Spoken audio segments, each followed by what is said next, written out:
j'ai décidé que ma campagne de route, ça serait les études. Et en plus, d'ailleurs, mes enfants m'ont encouragé, car ils m'ont dit, les travaux que tu feras, nous les garderons et ils feront partie de la famille. Voilà comment l'histoire s'est développée jusqu'à ce que j'arrive à 87 ans, en étant toujours là. Je suis venu ici à la faculté de théologie parce qu'elle se présentait avec une grande liberté intellectuelle, une liberté de choix.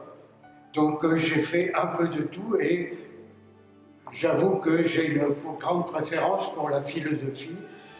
Et donc la théologie étant, comme on le sait, ou la philosophie, de toute façon on ne va pas mettre l'une avant l'autre pour moi, ça marche ensemble.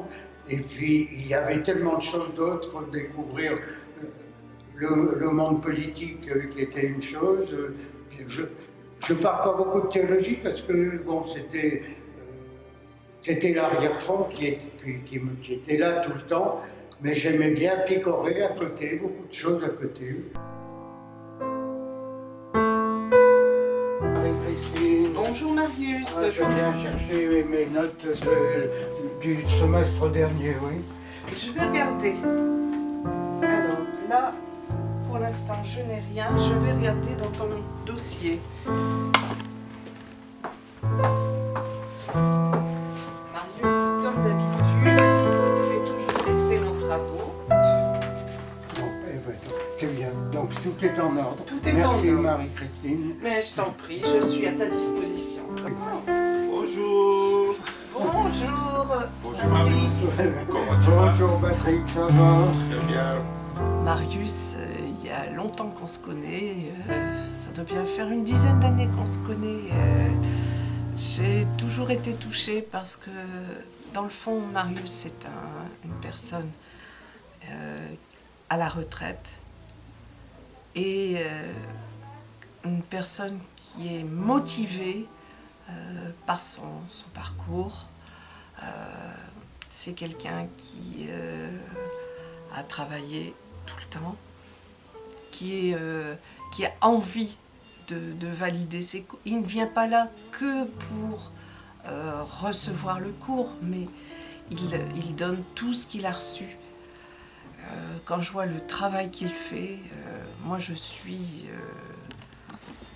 comment je peux dire, je suis admirative.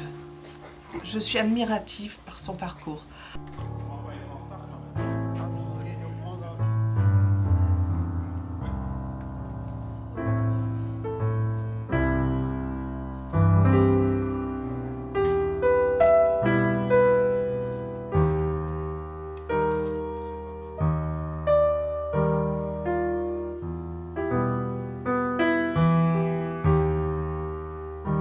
Bienvenue au cours d'anthropologie philosophique, un cours qui vise à approfondir la question de l'homme. Qui est l'homme? Qu'est-ce que l'homme? C'est la question que nous essaierons de répondre dans ce cours en parcourant l'histoire de la philosophie. Nous allons le faire par des thèmes, chaque séance sera un thème que nous allons développer. Je vous propose maintenant de vous présenter.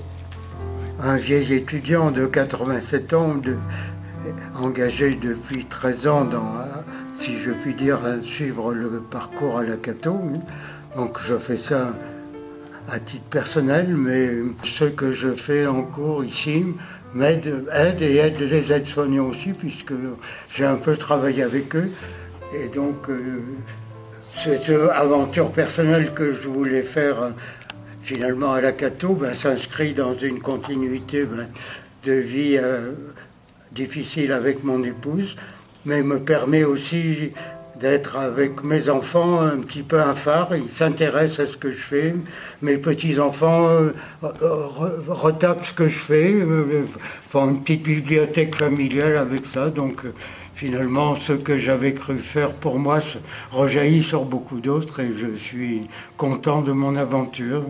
Je suis Patrick et je suis content de faire ce cours d'anthropologie philosophique qui pose la question de qu'est-ce que l'homme, parce que ça me permet non seulement de me connaître, c'est vrai que je suis un étudiant en situation de handicap et rencontrer des étudiants comme Marius, 87 ans, motivés et qui viennent chaque jour au-delà de chercher un grand diplôme, mais pour pouvoir apprendre, s'enrichir et aimer encore plus les autres. Ça me motive aussi pour me dépasser, moi qui ai fait ce projet, qui ai fait ce rêve, de pouvoir, au-delà de ma fragilité, de ma vulnérabilité, faire une thèse qui porte la question du handicap.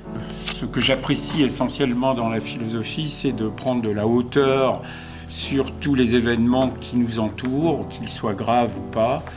Et à la fois dans ma vie professionnelle et dans ma vie personnelle, c'est quelque chose de très enrichissant. Je retrouve ici des personnes qui partagent avec moi ce désir d'apprendre. Et c'est fait en général dans une convivialité, un très bon esprit. En venant ici, ça apprend à rebondir, pas être dans la nostalgie du passé et puis avoir un avenir. Et ici, je l'ai trouvé, avec des gens sympathiques et puis une ouverture sur un monde et la continuité et pouvoir encore dispenser, mais pas égoïstement. Je me suis inscrite la première fois en 2000. J'ai fait une petite interruption parce qu'il fallait élever les plus petits, petits enfants. Mais c'était merci d'être ici, voilà, tout simplement, et d'avoir eu des profs parfois très extraordinaires. Je m'appelle Michel, j'ai 23 ans de plus que mon professeur. J'ai une formation comme lui, d'ingénieur, comme Marius aussi. Et je suis en retraite donc depuis 6 ans et je me suis inscrit ici en théologie. Donc avant, je faisais du contrôle de gestion et donc je suis passé des chiffres aux lettres et surtout aux lettres de Saint-Paul. Et donc j'espère aller jusqu'au baccalauréat canonique en faisant mon mémoire sur Saint-Paul.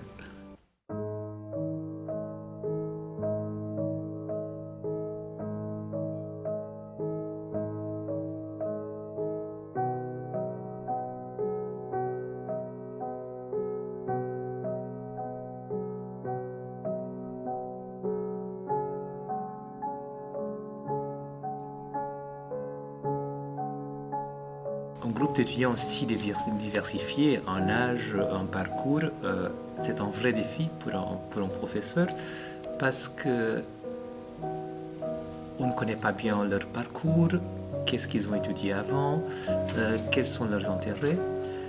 Et donc ça implique d'ajuster le parcours que le professeur avait pensé pour s'adapter au groupe de personnes qui est devant lui. Ce que j'ai découvert dans ce type de groupe, c'est leur intérêt, leur passion pour les études, ce qui contraste beaucoup parfois avec nos étudiants les plus jeunes, qui semblent s'intéresser moins. Et donc ça, c'est passionnant pour un professeur, toujours avoir des étudiants qui s'y intéressent, qui veulent savoir, qui veulent découvrir. Et ça implique aussi une préparation spéciale pour le faire.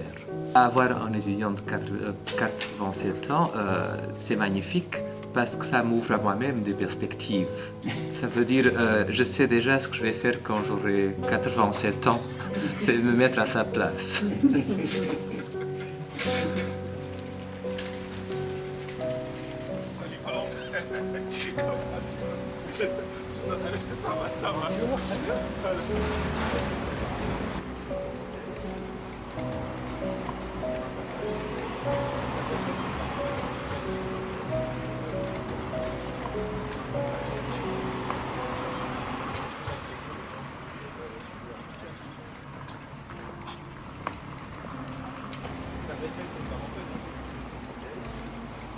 Ce qui me motive à venir à la faculté de théologie, c'est une soif de comprendre le monde.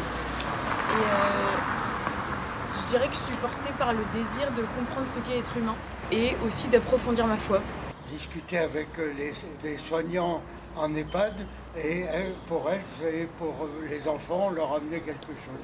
Donc moi j'amène aux vieux, elle amène aux jeunes. Voilà.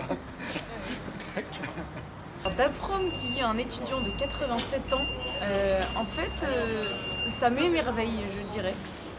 Parce que ça remet le sens des études. Les études, c'est pas d'abord une notion d'utilité ou de vraiment juste emmagasiner des connaissances ou pour un avenir professionnel, mais c'est d'abord une soif de sens, une quête de sens, et c'est devenir de plus en plus humain.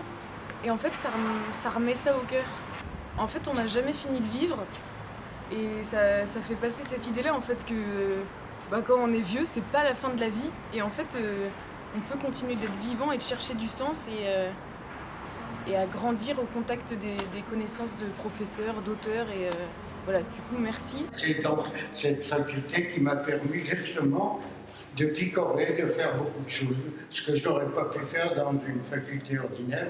Et puis par ailleurs, pour une personne de mon âge, rencontrer des gens de mon âge, mais surtout beaucoup de jeunes avec qui on pouvait parler.